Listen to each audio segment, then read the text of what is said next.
வணக்கம். முத்தெடுக்கவா 2025க்கான தேர்வு பகுதியை பற்றி நம்ம ஷெட்யூல் படி பார்த்துட்டு இருக்கோம். ஸோ இந்த வாரம் என்ன அப்படின்னா மத்தேயு 3ஆம் அதிகாரம் பார்க்கலாமா? ஸோ முதல் கொஸ்டின் என்னன்னா, யோவான் ஸ்நானன் எங்குள்ள வனாந்திரத்திற்கு வந்தான்? யூதேயா. சரியா? அப்போ யோவான் ஸ்நானன் யூதேயாவில் உள்ள எங்கு வந்தாங்க அப்படின்னா வனாந்தரத்திற்கு. சரியா? இப்போ முனைது யோவான் ஸ்நானன் எங்கே யூதேயாவில் உள்ள எங்கே இருக்க வனாந்தரத்திற்கு வராங்க. சரியா? இது முதல் கொஸ்டின். செகண்ட் கொஸ்டின் பாருங்க, மனம் திரும்புங்கள், பரலோக ராஜ்யம் சமீபித்திருக்கிறது என்று பிரசங்கம் பண்ணியது யார் அப்படின்னா யோவான் ஸ்நானன். சரியா? அப்போ யோவான் ஸ்நானன் எப்படி பிரசங்கம் பண்ணாங்க? மனம் திரும்புகள், பரலோக ராஜ்யம் எப்படி இருக்கான்? சமீபித்திருக்கிறது அப்படின்னு சொன்னாங்களா? இல்லை என்ன பண்ணாங்க? ப்ரீச் பண்ணாங்க. அப்படி தானே பிரசங்கம் பண்ணாங்க. ஸோ இதில் பாருங்க, மனம் திரும்புங்கள், பரலோக ராஜ்யம் எப்படி இருக்கான்? சமீபித்திருக்கிறது அப்படின்னு பிரசங்கம் பண்ணது யாரு? யோவான் ஸ்நானன். அப்படி ஃபுல் இது எழுதணும், யோவான் மட்டும் எழுதக்கூடாது. சரியா? ஸோ அப்போ கொஸ்டின் படிக்கும் போதே ஃபுல்லாக வருமா இல்லை கொஞ்சம் வருமா அப்படின்னு பார்த்துக்கோங்க. யோவான் ஸ்நானன். நெக்ஸ்ட்டு தேர்ட் கொஸ்டின், கர்த்தருக்கு டேஸ் ஆயத்தப்படுத்துங்கள் வழியை. அப்போ யாருக்கு வழியை ஆயத்தப்படுத்தணும்? கர்த்தருக்கு வழியை ஆயத்தப்படுத்தணும். நெக்ஸ்ட்டு ஃபோர்த்து கொஸ்டின், கர்த்தருக்கு பாதைகளை டேஸ் பண்ணுங்கள், செவ்வை பண்ணுங்கள்.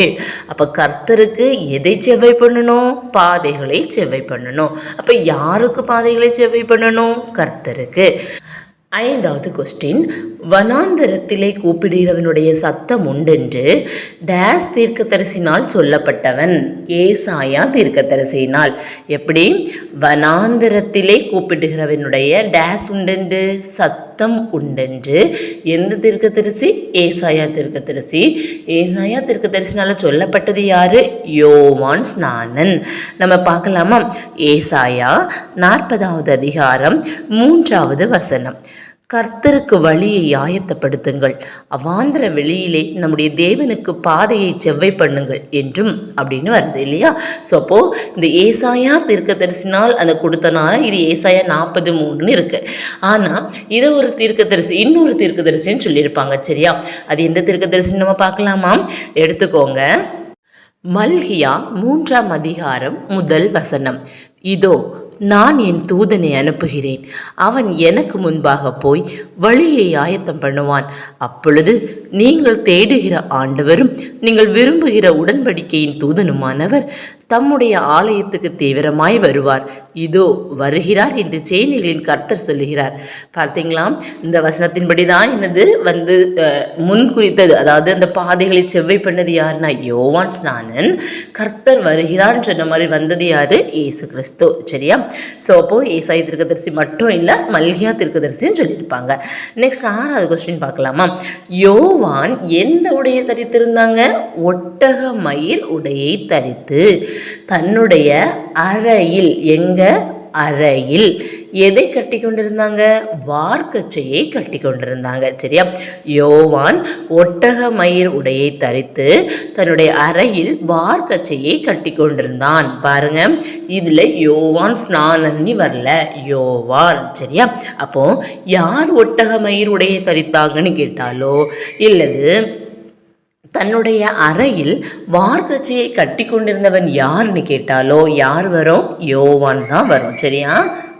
நெக்ஸ்ட் 7வது கேள்வி, வெட்டுக்கிளியும் காட்டுத்தேனும் யாருக்கு ஆகாரமாக இருந்தது? யோவானுக்கு. அப்போ யோவானுக்கு ஆகாரமாக இருந்தது எது? வெட்டுக்கிளியும் காட்டுத்தேனும். சரியா? 8வது கேள்வி, யோவானிடத்திற்கு போய் தங்கள் பாவங்களை அறிக்கையிட்டு எந்த நதியில் அவனால் ஞானஸ்தானம் பெற்றாங்க? யோர்தான் நதியில். சரியா? யாரிடத்துக்கு போனாங்க? யோவானிடத்துக்கு போனாங்க. எதை அறிக்கையிட்டாங்க?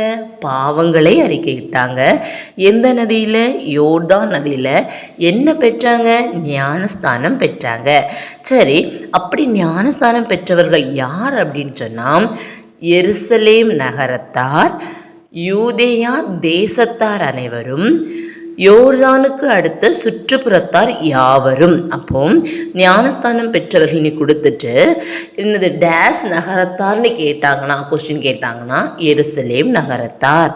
இது டேஸ் தேசத்தார் அப்படின்னு கேட்டாங்கன்னா யூதேயா தேசத்தார் அனைவரும். நெக்ஸ்ட் எந்த சுற்றுப்புறத்தார்னு கேட்டாங்கன்னா யோர்தானுக்கு அடுத்த சுற்றுப்புறத்தார். ஸோ இப்படியும் நம்ம படித்து வச்சுக்கலாம். சரியா? நெக்ஸ்ட்டு 9வது கேள்வி, விரியன் பாம்பு குட்டிகள் என யாரை யோவான் அழைத்தார்? யாரைனா பரிசேயரிலும் சதுசேயரிலும் அநேகரை. சரியா? அப்போ விரியன் பாம்பு குட்டிகள் என யாரை யோவான் அழைத்தாங்க? பரிசேயரிலும் சதுசேயரிலும் அநேகரை. யோவான் எவ்வாறு அழைத்தாங்க? விரியன் பாம்பு குட்டிகள். நெக்ஸ்ட் 10வது கேள்வி, யார் யோவானிடத்தில் ஞானஸ்தானம் பெறும்படி வந்தார்கள்? பரிசேயரிலும் சதுசேயரிலும் அநேகர். நல்லா பாருங்க, யோவானிடத்தில் ஞானஸ்தானம் பெற்றவர்கள் யாருன்னா எருசலேம் நகரத்தார், யூதேயா தேசத்தார், யோர்தானுக்கு அடுத்த சுற்றுப்புறத்தார்னு வரும். ஆனால் யார் ஞானஸ்தானம் பெறும்படி வந்தார்கள் கொஸ்டின் கேட்டாங்கன்னா பரிசேரிலும் சதுசேரிலும் அநேகர். ஓகேவா? நெக்ஸ்ட், விரியன் பாம்பு குட்டிகளே அப்படின்னு அழைத்தது யாரு? யோவான். யாரை அழைத்தாங்க? பரிசேரிலும் சதுசேரிலும் அநேகரை. எதற்கு தப்பித்துக்கொள்ள உங்களுக்கு வகை காட்டினவன் யாருன்னு கேட்பாங்க? வருங்கோபத்துக்கு. சரியா? விரியன் பாம்பு குட்டிகளே வருங்கோபத்துக்கு என்ன செய்யணுமா? தப்பித்துக்கொள்ள உங்களுக்கு டேஸ் காட்டினவன், வகை காட்டினவன் யார்? சரியா? அப்போ என்னது நெக்ஸ்ட், மனம் திரும்புதலுக்கு ஏற்ற கனிகளை கொடுங்கள் அப்படின்னு சொல்றாங்க. சரியா? எதற்கு ஏற்ற கனிகளை கொடுக்கணும்? மனம் திரும்புதலுக்கு ஏற்ற கனிகள். மனம் திரும்புதலுக்கு ஏற்ற டேஸை கொடுங்கள்னு கேட்கலாம். கனிகளை கொடுங்கள் அப்படின்னு சொன்னது யாரு? யோவான். யோவானா யோவான் ஸ்நானனா யோவான். சரியா? நெக்ஸ்ட் 13வது கேள்வி, ஆபிரகாம் எங்களுக்கு டேஸ் என்று உங்களுக்குள்ளே சொல்லிக்கொள்ள நினையாதிருங்கள். தகப்பன். சரியா? யார? ஆபிரகாம நீங்கள் எங்களுக்கு தகப்பன்னு சொல்லக்கூடாதுன்னு யார்கிட்ட சொல்கிறாங்க? பரிசேரிலும் சதுசேரிலும் சிலரை. சரியா? நெக்ஸ்ட் கொஸ்டின், யார் இந்த கல்லுகளினாலே ஆபிரகாமுக்கு பிள்ளைகளை உண்டு பண்ண வல்லவராயிருக்கிறார்? தேவன். தேவன் எதனாலே ஆபிரகாமுக்கு பிள்ளைகளை உண்டு பண்ண வல்லவராயிருக்கிறார்? கல்லுகளினாலே. யாருக்கு? ஆபிரகாமுக்கு. எதை உண்டு பண்ண? பிள்ளைகளை உண்டு பண்ண. எப்படிப்பட்டவராயிருக்கிறார்? வல்லவராயிருக்கிறார் என்று யோவான் யாருக்கு சொன்னான்? பரிசேயரிலும் சதுசேயரிலும் அநேகருக்கு. 15வது கேள்வி, கோடரியானது எதன் அருகே வைத்திருக்கிறது? மரங்களின் வேரருகே. மரங்களின் வேரருகே வைக்கப்பட்டிருப்பது எது? கோடரி. நெக்ஸ்ட் 16வது கேள்வி, நல்ல டேஸ் மரமெல்லாம் வெட்டுண்டு டேஸ் போடப்படும். நல்ல கனி கொடாத மரமெல்லாம் வெட்டுண்டு எங்கே போடப்படும்? அக்கினியிலே போடப்படும். 17வது கேள்வி, டேஸுக்கென்று நான் ஜலத்தினால் உங்களுக்கு ஞானஸ்தானம் கொடுக்கிறேன். எதற்கென்று? மனம் திரும்புதலுக்கு என்று. எதனால் ஞானஸ்தானம் கொடுத்தாங்களாம்? ஜலத்தினால் ஞானஸ்தானம் கொடுத்தது. நான் யார்? யோவான். 18வது கேள்வி, யோவானுக்கு பின் வருகிறவரோ யோவானிலும் வல்லவராய் இருக்கிறார். அப்ப யோவானிலும் வல்லவராய் இருக்கிறது யாரு? யோவானுக்கு பின் வருகிறவர். எப்படிப்பட்டவராய் இருக்கிறாரு? யோவானிலும் வல்லவராய் இருக்கிறார். அடுத்த கொஸ்டின் 19, யாருடைய பாதரட்சைகளை சுமக்கிறதற்கு நான் பாத்திரன் அல்ல என யோவான் கூறுகிறார்? எனக்கு பின் வருகிறவருடைய. அப்போ யாருடைய பாதரட்சைகளை சுமக்கிறதற்கு? எனக்கு பின் வருகிறவர்களுடைய பாதரட்சைகளை சுமக்கிறதற்கு. எதை? பாதரட்சைகளை. சரியா? அப்படின்னு சொன்னது யாரு? யோவான். நெக்ஸ்ட் 20வது கேள்வி, எனக்கு பின் வருகிறவர் எதினாலும் உங்களுக்கு ஞானஸ்தானம் கொடுப்பாரா?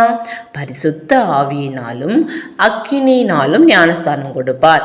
யாரு பரிசுத்த ஆவியினாலும் அக்கினியினாலும் ஞானஸ்தானம் கொடுப்பாங்களா? யோவானுக்கு பின் வருகிறவர். ஓகே தானா? நெக்ஸ்ட் 21வது கேள்வி, தூற்றுக்கூடை அவர் டேஸில் இருக்கிறது? கையில். அப்போ அவர் கையில் இருக்கிறது எது? தூற்றுக்கூடை. யாருடைய கையில்? எனக்கு பின் வருகிறவர், அதாவது யோவானுக்கு பின் வருகிறவருடைய கையில் இருக்கிறது என்னது? தூற்றுக்கூடை. 22வது கேள்வி, தமது டேஸ் நன்றாய் விளக்கி தமது டேஸை களஞ்சியத்தில் சேர்ப்பார். கோதுமையை எதை நன்றாய் விளக்கி? களத்தை நன்றாய் விளக்கி. எதை களஞ்சியத்தில் சேர்ப்பார்? தமது கோதுமையை. அப்ப தமது கோதுமையை எங்கு சேர்ப்பார்? களஞ்சியத்தில் சேர்ப்பார். 23வது கேள்வி. பதரையோ டேஸ் அக்கினியினால் சுட்டெரிப்பார். அவியாத அக்கினியினால் சுட்டெரிப்பார். சரியா? அப்ப எதை அவியாத அக்கினியினால் சுட்டெரிப்பார்? பதரை. அப்ப பதரையோ அவியாத அக்கினியினால் சுட்டெரிப்பவர் யாரு? யோவானுக்கு பின்வருகிறவர். நெக்ஸ்ட் 24வது கேள்வி. யோவானால் ஞானஸ்தானம் பெறுவதற்கு இயேசு எதை விட்டு எதன் அருகே அவனிடத்தில் வந்தார்? கலிலேயாவை விட்டு யோர்தானுக்கு அருகே அவனிடத்தில் வந்தார். அப்போ யோவானால் ஞானஸ்தானம் பெறுவதற்கு தான் இயேசு கலிலேயாவை விட்டு யோர்தானுக்கு அருகே அவனிடத்தில் வந்தார். சரியா? நெக்ஸ்ட், யோவான் யாருக்கு தடை செய்தான்? இயேசுவுக்கு ஞானஸ்தானம் பிறகு வரும்போது யோவான் தடை செய்வாங்க. 26வது கேள்வி. நான் உம்மாலே ஞானஸ்தானம் பெற வேண்டியதாய் இருக்க நீர் என்னிடத்தில் வரலாமா? யார் சொல்லியிருப்பாங்க? யோவான் இயேசுவிடம். சரியா? நான் உம்மாலே ஞானஸ்தானம் பெற வேண்டியதாய் இருக்க நீர் என்னிடத்தில் வரலாமா? யாரு? யோவான் இயேசுவிடம். நெக்ஸ்ட் 27வது கேள்வி. இப்பொழுது டேஸ் இப்படி எல்லா டேஸையும் நிறைவேற்றுவது நமக்கு ஏற்றதாய் இருக்கிறது. இப்பொழுது என்ன பண்ண? இடங்கொடு. இப்படி எல்லா எதையும் நீதியையும் நிறைவேற்றுவது நமக்கு ஏற்றதாய் இருக்கிறது. அப்படி சொன்னது யாரு? இயேசு. இப்பொழுது இடங்கொடு, இப்படி எல்லா நீதியையும் நிறைவேற்றுவது நமக்கு ஏற்றதாய் இருக்கிறது என்று சொன்னது யாரு? இயேசு. நெக்ஸ்ட் 28வது கேள்வி. இயேசுவுக்கு யோவான் இடம் கொடுத்தான். சரியா தவறா? சரிதான். சரியா? ஃபர்ஸ்ட் என்ன பண்ணாங்க? தடை செய்தான். அப்புறமா இயேசுவுக்கு யோவான் இடம் கொடுத்தான். சரி. 29வது கேள்வி. இயேசு ஞானஸ்தானம் பெற்று, யாரால ஞானஸ்தானம் பெற்றாங்க? யோவானால. சரியா? அப்ப இயேசு ஞானஸ்தானம் பெற்று ஜலத்திலிருந்து கரையேறின உடனே இதோ எது அவருக்கு திறக்கப்பட்டது? வானம். எங்க இருந்து கரையேறினாங்க? ஜலத்திலிருந்து கரையேறின உடனே எது திறக்கப்பட்டது? வானம். நெக்ஸ்ட் 30வது கேள்வி. டேஸ் புறாவை போல இறங்கி தம்மேல் வருகிறதை கண்டார். தேவ ஆவி. அப்ப தேவ ஆவி எப்படி இறங்குச்சு? புறாவை போல இறங்கி தம்மேல் வருகிறதை கண்டார். ஓகேவா? நெக்ஸ்ட் 31வது கேள்வி. இவர் என்னுடைய டேஸ் என்ன தரும்? நேசகுமாரன், இவரில் பிரியமாயிருக்கிறேன் என்று உரைத்தது எதுனா வானத்தில் இருந்து ஒரு சத்தம். அவ்வளவுதான். இவர் என்னுடைய நேசகுமாரன், இவரில் பிரியமாயிருக்கிறேன் என்று உரைத்தது என்னது? வானத்தில் இருந்து ஒரு சத்தம். இது சொன்ன தீர்க்கதரிசி ஒருத்தவங்க இருக்கிறாங்க. யாருன்னா ஏசாயா தீர்க்கதரிசி. சரியா? பார்க்கலாமா? ஏசாயா 42வது அதிகாரம் 1 வசனம் பாருங்க, வாசிக்கிறேன். ஏசாயா 42:1. இதோ நான் ஆதரிக்கிற என் தாசன், நான் தெரிந்து கொண்டவரும் என் ஆத்மாவுக்கு பிரியமானவரும் இவரே. என் ஆவியை அவர் மேல் அமர பண்ணினேன், அவர் புறஜாதிகளுக்கு நியாயத்தை வெளிப்படுத்துவார். பார்த்தீங்களா? ஸோ இதுதான் என்னென்னா, என் ஆவியை அவர் மேல் அமர பண்ணினேன். இதே தான் இதுலேயே வந்துடுது. சரியா? தேவாவி புறாவை போல இறங்கி தம்மேல் வருகிறதை கண்டார். அப்போது இதை சொன்ன தீர்க்கதரிசி யாரு? ஏசாயா. மொத்தம் இதில் எத்தனை தீர்க்கதரிசிகளை பற்றி பார்த்துருக்கோம்? ஏசாயா, மல்கியா. சரியா? 2 டைம் ஏசாயா, ஒரு வசனம் இது வந்து மல்கியா வந்து பார்த்துருக்கோம். ஓகேவா? ஸோ இதோட இன்னையோட அந்த போர்ஷன்ஸ், ஸ்டடி போர்ஷன்ஸ் முடிஞ்சாச்சு. மொத்தத்திலேயே 31 கொஸ்டின் தான் இருக்குது. நமக்கு 6 நாள் இருக்குது. ஒரு நாளைக்கு நீங்கள் 5 கொஸ்டின் படித்தா கூட 6 நாளில் 30 கொஸ்டின் நீங்கள் என்னது படித்து முடிச்சிடலாம். ஓகேவா? ஸோ நல்லபடியாக படிங்க. கர்த்தருடைய நாமத்துக்கே மகிமை உண்டாவதாக. ஆமென். தேங்க்யூ.